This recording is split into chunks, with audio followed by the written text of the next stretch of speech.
अस्सलाम वालेकुम।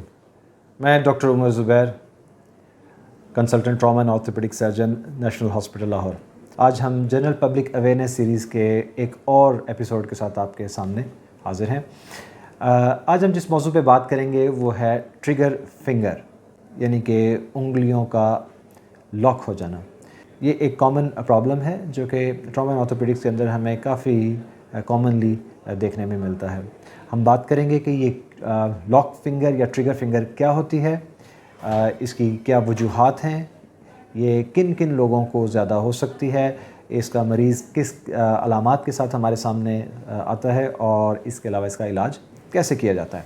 Trigger finger का जनरल रिस्क 2 से 3% आम पॉपुलेशन के अंदर होता है, जबकि डायबिटिक पेशेंट्स के अंदर ये बहुत ही कॉमनली पाया जाता है। अब यूँ सब कह सकते हैं कि हर 10 में से एक डायबिटिक अफराद इस मर्ज़ का शिकार हो जाते हैं। ट्रिगर फिंगर ज़्यादातर 5th या 6th डेकेड यानी कि 50 या 60 साल के अफराद को होता है। ख़वातीन में ये बीमारी ज़रा थोड़ी ज़्यादा कॉमन है। जबकि बात की जाए कि ये किस उंगली में सबसे ज़्यादा होता है, तो सबसे ज़्यादा ये रिंग फिंगर, जबकि इसके अलावा थंब में भी हो सकता है। वैसे तो ये किसी भी उंगली को मुतासिर कर सकता है, लेकिन इन 2 उंगलियों के अंदर इसकी इंसिडेंस सबसे ज़्यादा है। आइए बात करते हैं कि ये ट्रिगर फिंगर का मर्ज़ किन अफराद को और क्यों होता है। इसकी सबसे कॉमन वजह तो हमें अभी तक मालूम नहीं हो सकी है, ये एक अननोन फैक्टर है। लेकिन इसके अलावा हाथ में लगने वाला कोई भी ट्रॉमा यानी कि चोट, या फिर किसी भी ऐसे काम में जिसमें कि आपका हाथ बार बार खुल और बंद हो रहा हो और वो इंसान बहुत सालों से वो काम करता हो, तो ऐसे अफराद को भी इस मर्ज़ का सामना करना पड़ सकता है। इसके साथ साथ डायबिटिक, रूमाटॉइड आर्थराइटिस के मरीज़ या फिर हाइपोथायराइडिज्म के मरीज़ इस मर्ज़ में मुब्तला होते हैं। अब बात करते हैं कि ट्रिगर फिंगर के मरीज़ हमारे पास किन अलामात के साथ प्रेजेंट करते हैं। सबसे कॉमन अलामत इसमें हाथ में होने वाली दर्द है, या फिर हाथ की उंगलियों को सीधा करते वक्त दर्द और उंगलियों का अटक जाना शामिल है। कभी कभी मरीज़ इसमें एक छोटी सी गिल्टी के साथ भी प्रेजेंट करते हैं और वो गिल्टी ज़्यादातर तकलीफ़देह होती है। ट्रिगर फिंगर के मर्ज़ में हमारे जिस्म के अंदर क्या तब्दीली वाक़या हो रही होती है। इसमें हमारे हाथ के अंदर मौजूद टेंडन्स या उनके ऊपर मौजूद शीथ की सोजिश की वजह से जो एक मैकेनिकल लॉकिंग हो जाती है, उसको ट्रिगर फिंगर कहा जाता है और वो इस प्रॉब्लम का बायस है। इस मर्ज़ को हमने मुख्तलिफ़ स्टेजेस में डिवाइड किया हुआ है। पहली स्टेज में मरीज़ को सिर्फ दर्द होती है और वो अपनी जब भी उंगलियों को सीधा करने की कोशिश करता है, बिलखुसूस एक रिंग फिंगर को, तो उसको ऐसे महसूस होता है जैसे उसकी हथेली के सेंटर में एक पेनफुल चीज़ कोई मौजूद है। जब ये मर्ज़ अगली स्टेज पे चला जाए तो ऐसे मरीज़ों की उंगली अटकना शुरू कर देती है, लेकिन वो लॉकिंग या उसका अटकना मरीज़ खुद से ही अपने हाथ से ही ज़ोर लगा के या कभी कभार अपना थोड़ा सा एंगल बदल के उसको सीधा करने में कामयाब हो जाता है। अगर इसको इस स्टेज के ऊपर भी इलाज इसका ना किया जाए तो फिर लास्ट स्टेज जिसमें कि मरीज़ की उंगली परमानेंटली बेंड हो जाती है, वो स्टेज 3 जिसको हम कहते हैं, वो आ जाती है और वो एक कॉम्प्लेक्स स्टेज है।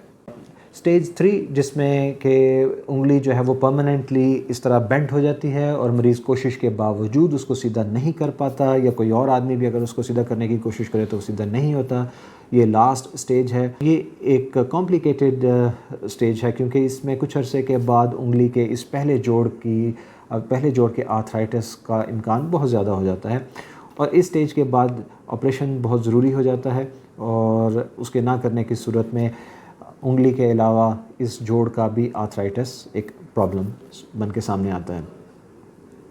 आइए डिस्कस करते हैं कि ट्रिगर फिंगर को हम किस तरह मैनेज करते हैं। डॉक्टर्स कम्युनिटी में एक जनरल कॉन्सेप्ट है कि चूँकि ये एक इन्फ्लेमेटरी कंडीशन है, इसमें दर्द वाली दवाइयों से इन्फ्लेमेशन को कम करके इस मर्ज़ का इलाज किया जा सकता है, तो ऐसा कुछ नहीं है। किसी भी लेवल 1 स्टडी से ये चीज़ साबित नहीं हो सकी है कि NSAIDs जो हैं वो इस डिज़ीज़ के अंदर कोई रोल अदा करते हैं।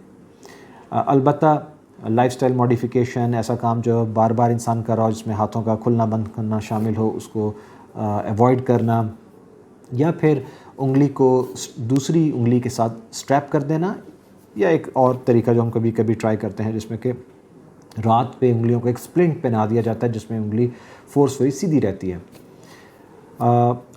اس کے علاوہ کچھ سٹڈیز سے ہمیں یہ بھی پتہ چلتا ہے کہ مساج کا بھی ایک لمیٹڈ رول موجود ہے اور کچھ لوگوں کو اس سے بھی کچھ فائدہ ہو سکتا ہے۔ اگلے سٹیپ کے اوپر ہم مریض کو انجیکشن جو کہ اسٹیرائڈ اور لوکل اینستھیٹکس کا کمبینیشن ہوتا ہے وہ تجویز کرتے ہیں۔ یہ انجیکشن کلینک کے اندر ہی لگا دیا جاتا ہے اور یہ 2 سے 3 دفعہ ریپیٹ بھی کیا جا سکتا ہے۔ اگرچہ ڈائبیٹک پیشنٹس کے اندر اس انجیکشن سے ہمیں کوئی خاطر خواہ نتائج حاصل نہیں ہوتے، اور زیادہ تر ایسے ڈائبیٹک پیشنٹس کو آخری علاج یعنی کہ سرجری کی طرف ہی جانا پڑتا ہے۔ ٹریگر فنگر کی سرجری یا اس کا جو ڈیفینیٹیو سرجیکل مینجمنٹ ہے اس میں ٹینڈن کے اوپر موجود پلی یعنی کہ A1 پلی کو ریلیز کرنا شامل ہے۔ یہ آپریشن پیشنٹس کو لوکل اینستھیزیا دے کر کیا جاتا ہے، انہیں بے ہوش کرنے کی ضرورت بالکل پیش نہیں آتی۔ یہ ایز اے ڈے کیس کیا جاتا ہے، مریض اسی دن گھر چلا جاتا ہے اور اسی دن سے اور سیم ڈے سے مریض اپنی انگلی کو ہلانا شروع کر دیتا ہے۔ کچھ دنوں تک زخم کو خشک رکھنے کی احتیاط کی جاتی ہے اور اس کے کچھ دن کے بعد مریض اپنی نارمل ایکٹیویٹیز کرنے کے قابل ہو جاتا ہے۔ اگر آپ کو یا آپ کے کسی جاننے والے کو ٹریگر فنگر کا مسئلہ ہے تو آپ اپنے آرتھوپیڈک سرجن سے رابطہ کیجیے تاکہ اس مرض کا مناسب علاج کیا جا سکے۔ شکریہ۔